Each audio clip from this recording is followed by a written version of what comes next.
Good morning. My name is Dale Svingen, an old-fashioned Mr. Mom. Dale and Betty are the parents of 6 children. Now, we raised these children the old-fashioned way. Started from scratch. When a problem came up, we scratched our heads, talked it over, and determined which would be best for the children, the parents, and the city of Steele. Now, when Donna, our youngest, was past the wee baby stage, and the older boys had learned some sense of responsibility, and the father of all, just from repetition, should have learned something, Betty was invited to a spiritual retreat. This retreat was for 3 days and 3 nights and was conducted by the Catholic Church. Now, I was always suspicious that one of the purposes of inviting Betty was to teach her a little bit more about the rhythm system. The rhythm system is the Catholic Church's sanctioned natural birth control method. You see, we already had 6 children in 14 years, and golly, what if we had 6 more? Well, Betty left Thursday evening with her friends, and Dale put into effect his well-planned system. Baths for the 2 youngest at 8, baths for the next 2 at 9, and baths for the oldest boys at 10.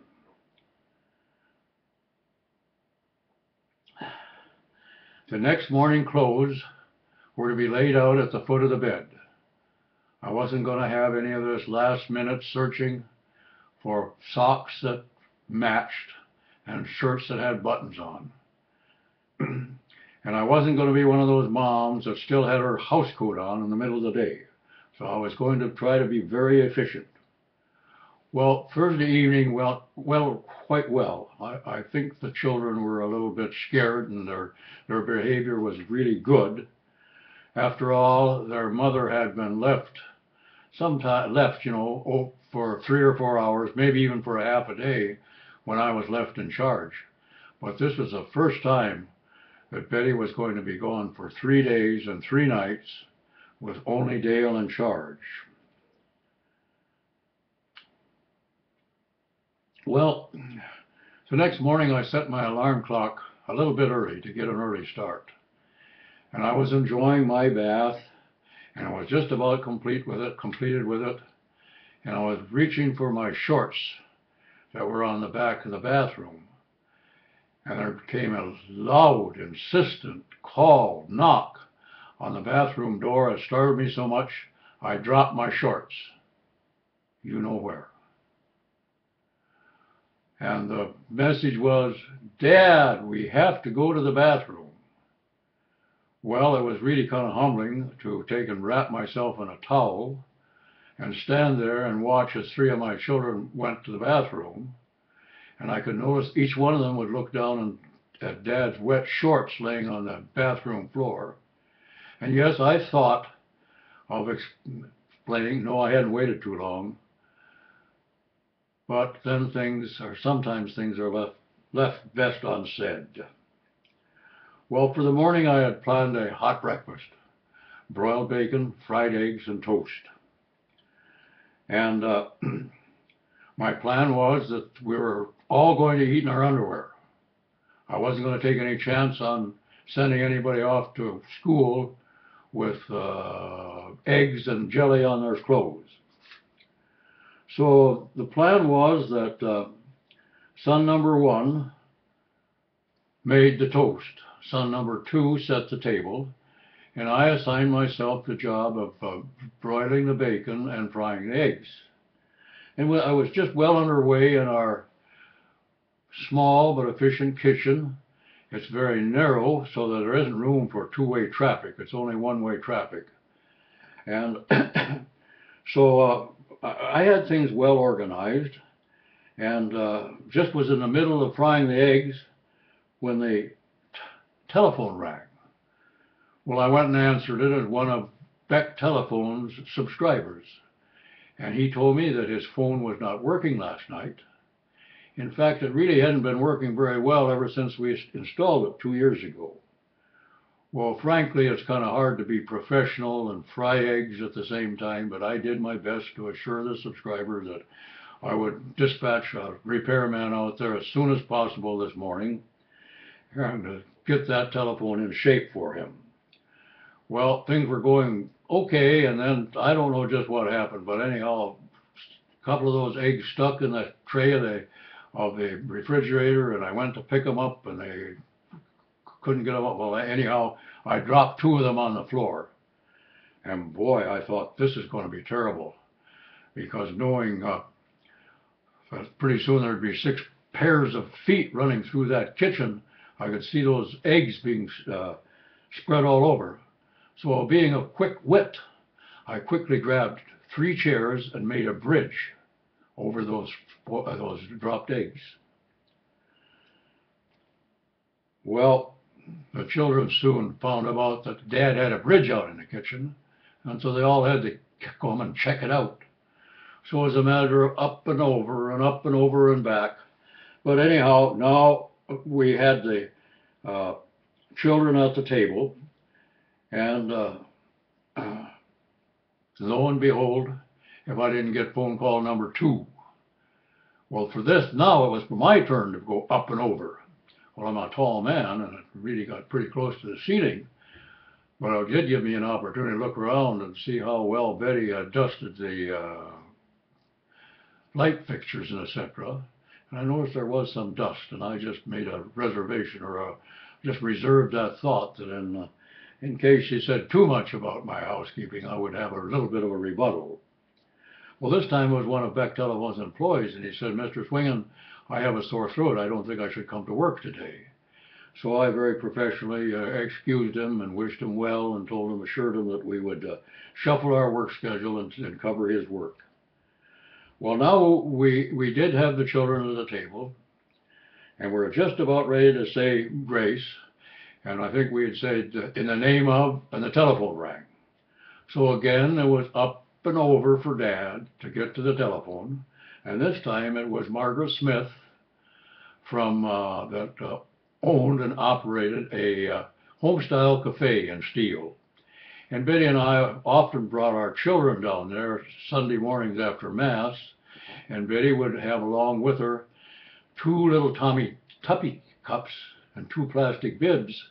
And Margaret was really impressed with this, and she said, "I want to talk to Betty. I've just got to find out where Betty bought those Tommy Tippy cups and those plastic bibs." Well, I explained to Margaret that Betty wasn't there, said she was gone. She said, "Well, have me call her as soon as she gets home." I said, "Margaret, she won't be home until Sunday." And Margaret said, "You mean to tell me that Betty has left you in charge all by yourself, in charge of those dear children?" And I explained, yes, that I was handling it okay, I thought, but I just had to get back to, because the children, I could see them, but I wasn't able to govern them, and it was getting kind of out of hand. I said, "Margaret, I promise I'll have Betty call you as soon as possible." And I hung up on her. Well, I think Margaret thought up until that time I was a pretty gentle and kind man, but she probably had a different opinion after that. Well, Friday and Friday evening went okay, but Saturday morning I looked at the house, and golly, it was a mess. My bridges had not kept that eggs from being scattered across the kitchen floor, and there was a big stack of dirty dishes. So I knew I had to have some time to myself to just get that house in order before Betty got home. So my plan was that I had the older children, take the younger ones down to the nearby bowling alley with a little money that they could take and have a treat and watch the bowling. And they were supposed to be gone for 2 hours, which would give me an opportunity to clean up the house. Well, away they went. The first thing I did, I looked at those dirty dishes, and I thought, boy, that's going to take me a long time to get those washed. So I went in and washed out the bathtub real good. Now, this is a trick I learned in the Marine Corps. Then I took and put some, a little bit of water, and a lot of soap in the bathtub, and then put the dishes in there and turned on the shower. And I'll tell you, it worked real good. Try it sometime. Well, after I got the dishes rinsed and wiped and put away, it was time to attack that kitchen floor. So I took a big pail of hot, soapy water, a big rag, and a good scrub brush, and started at the bathroom door and was working my way back towards the side street entrance when I got to the door, and the doorbell rang. Well, I took a quick glance at the clock, and those children had only been gone for just a little more than an hour, and I expected it was going to be them that was going to be standing on the doorstep. Excuse me. So I swept that door open with the idea of giving them a good lecture. I came face to face with a pair of shapely legs, dressed in nylon hose, standing in high heels, and my eyes swept up over a flat tummy, very pretty developing breasts, some pretty face, and I realized, good heavens, that's one of our high school beauties. I'm old enough to be her father. Well, then I really was embarrassed. But Marilyn Regler said to me, Betty always buys 3 dozen eggs from me every Saturday morning, $1.50, please.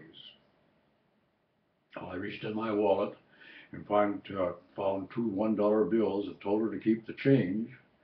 And she thanked me. And she looked around and she said, Mr. Svingen, what are you doing? I said, I'm scrubbing the kitchen floor. Oh, my father never scrubs our kitchen floor. I hope you're having fun. With that, she bid me goodbye. And that's how it was in Steele, North Dakota in 1967-68. Now, I've been asked by some people if this story is true. I assure you that at least 50% of it is true, and more than 50% of it actually happened. Now, that is better than what our politicians tell us, and you keep voting for them. So I think I'm safe in telling this story on YouTube. Goodbye.